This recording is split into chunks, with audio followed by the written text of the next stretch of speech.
Всем привет! Хочу поделиться видео, как я делаю защитный экран для трубы. У меня с первого этажа пойдет до второго света, до перекрытия будет идти труба от камина. И, соответственно, чтобы защитить сруб от перегрева, я принял решение сюда поставить такие вот направляющие 50 на 50 брусок.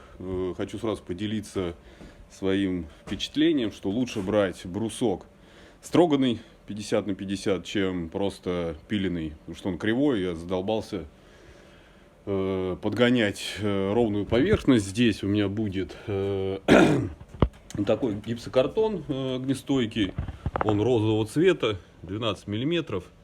Вот, соответственно, специальное волокно там идет, которое усиливает гипсокартон, ну и выдерживает температуру до 600 градусов. Расстояние от трубы до этого экрана будет примерно 30 сантиметров, поэтому 600 градусов более чем достаточно. Ну и на всякий случай я еще сюда заложил между направляющими силку, так называемую, такая вот белая, утеплитель, я не знаю, как это назвать. В общем, он выдерживает температуру до 1200 градусов. Ну, с ним хорошо, удобно работать. Толщина у него где-то примерно 15 миллиметров. Просто степлером пристрелил. Соответственно, направляющие у меня на скользячках вот такого типа. Сейчас покажу. То есть у них здесь к столбу крепится скользячка глухарем с шайбой. Делается небольшой зазор, чтобы не было зависания. Ну и саморезами желтыми этот уголок скользячка прикручивается уже к самой направляющей. Направляющий обработал огнебиозащитой. Такой вот большой цвет, розовый дает. То есть сейчас все такое розового цвета, гипсокартон розовый, огнебиозащита с розовым пигментом, маркером. Так, ну теперь мне вот остался сюда прикрутить второй лист гипсокартона, здесь треугольнички вырезать, и можно выкладывать плитку. Ну вот затянул второй лист гипсокартона наверх, поставил его друг на друга там внизу. Ну и сейчас осталось прихватить его саморезами черными. Я использую 50-ку. Как раз на брусок хватает. Чтобы не промахнуться мимо бруска, использую уровень, даю направляющий, и по этой направляющей через 30 сантиметров закручиваю саморезы.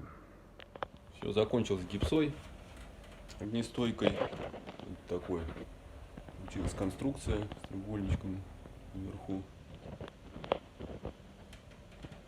Завтра начну класть плитку. Оставил здесь зазор между вагонкой, перекрытие на усадку, чтобы не зависла крыша. А так, ничего сложного, интересная работа. Поковыряться в выходной день. Ну вот, вложил стартовые ряды, скажем так, где-то метра полтора примерно. Ничего, симпатично получается. Использую клей терракотовский, жаростойкий. Развожу, ну так, до состояния сметанки.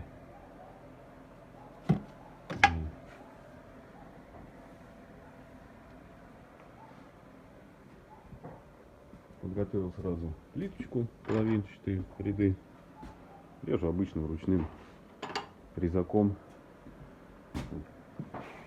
Таким.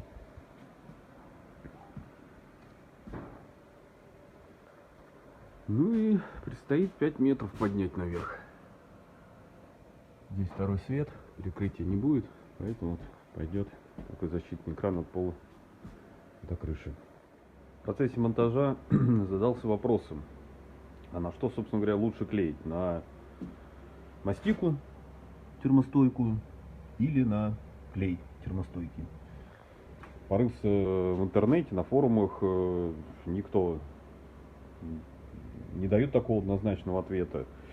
Кто-то за мастику, кто-то за клей, кому с чем удобнее работать. Вот. Единственное, что нашел информацию, мастику не рекомендуют ставить во влажных помещениях, типа сауны, парные, так как мастика боится влаги. Ну, у меня камин будет стоять в комнате, в зале, поэтому здесь влаги не будет. И как вариант можно использовать, наверное, мастику.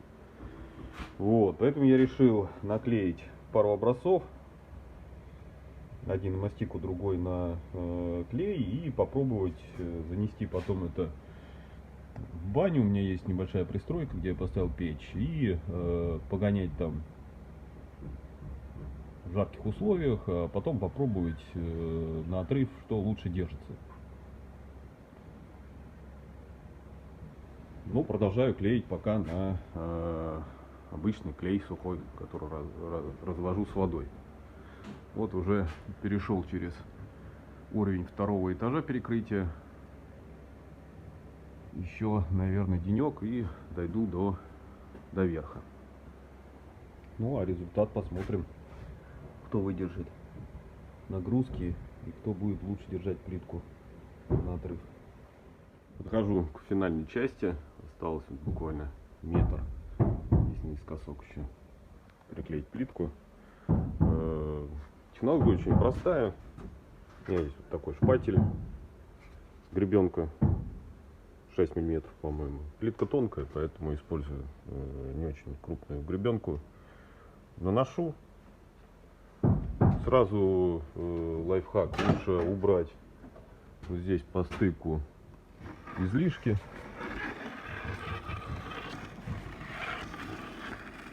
Материала, чтобы он не вылазил, когда плитку будете сажать.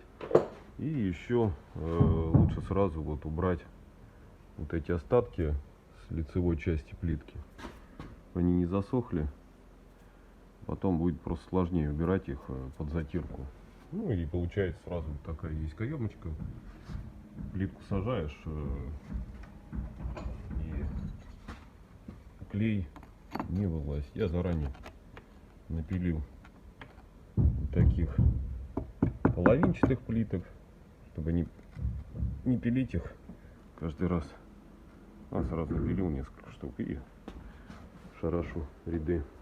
Также иногда приходится вот убрать по вертикальной части, если много там осталось плиточного клея. Вот. И все. Вставляем крестики. Крестики использую 1,5 мм. Более широкие было бы некрасиво, слишком большой зазор. Ну и следом идет уже длинная плитка, полноценная, нерезанная.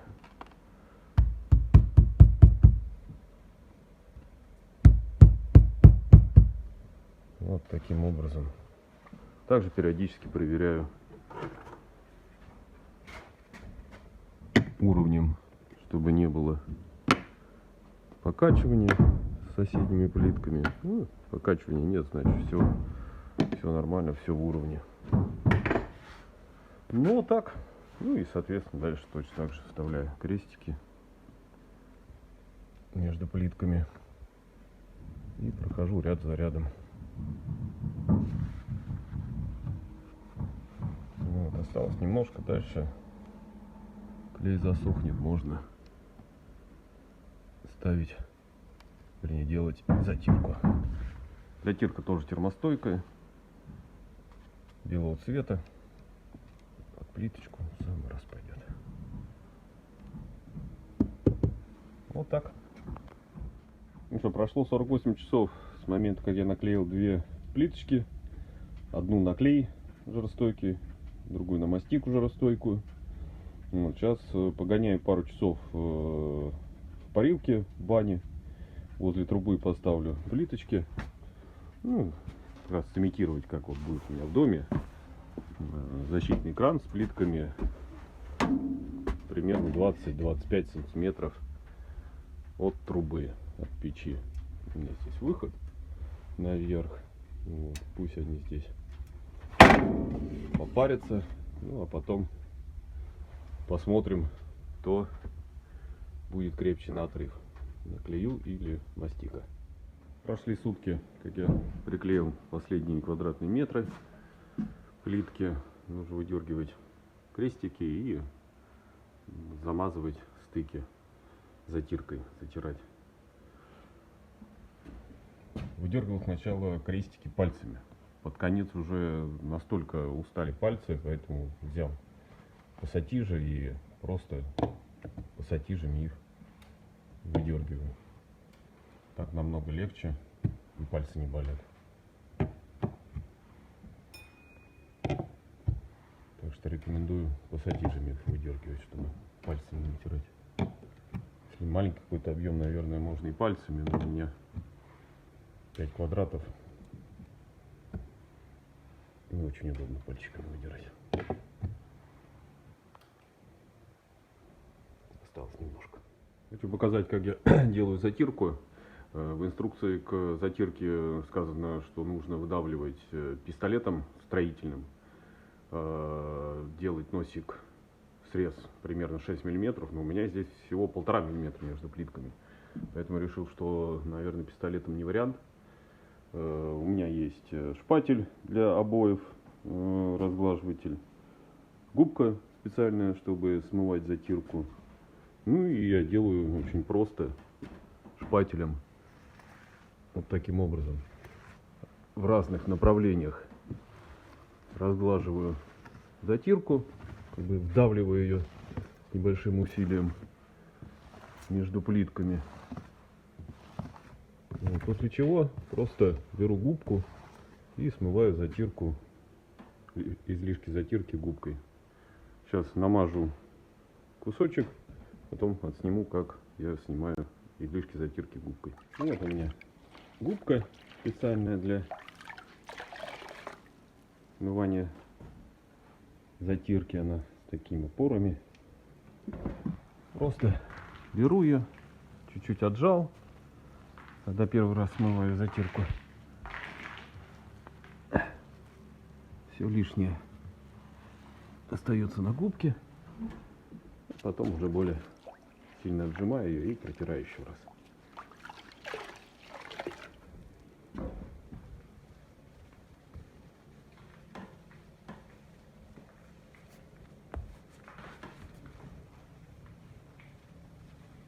Так что все очень просто и быстро. Расход может быть больше, чем если пистолетом делать, но зато намного быстрее сам процесс. Мужики, не поверите, это капец. Я вот ставил эксперимент, хотел проверить, что лучше держит, клей или мастика, термостойка. Засунул эти образцы после того, как наклеил, они 2 дня полежали просто в доме. И вчера на пару часов засунул ее в парилку, поставил на 20 сантиметров от трубы стартовой и принес сюда. Хотел сейчас взять шпатель и попытаться оторвать. Вы не поверите, она просто, вот я рукой взял, и она отскочила. Это клей был здесь. Клей, вот, терракот, усиленный, жаростойкий. Я в шоке. Честно говоря, я зафигачил 5 метров в высоту защитный экран и плитку посадил на этот жаростойкий клей. Вот теперь думаю, что произойдет с плиткой, когда я сюда поставлю камин и начну топить. Это жесть какая-то, это просто капец. То есть клей отошел от гипсы жаростойкой Гипрок. На плитке вроде держится. Не понимаю, что такое, либо это была не очень хорошая поверхность, но как бы одинаковые условия, то есть клеил мастику и наклею в одинаковых условиях. Вот сейчас пытаюсь оторвать мастику, да? Посмотрите, я не могу этого сделать. Просто вот ломается плитка, но при этом она остается на гипсе. Вот вам и ответ, собственно говоря, что лучше брать: клей или мастику. Мой выбор за мастикой, но уже поздно. Твою ж дивизию.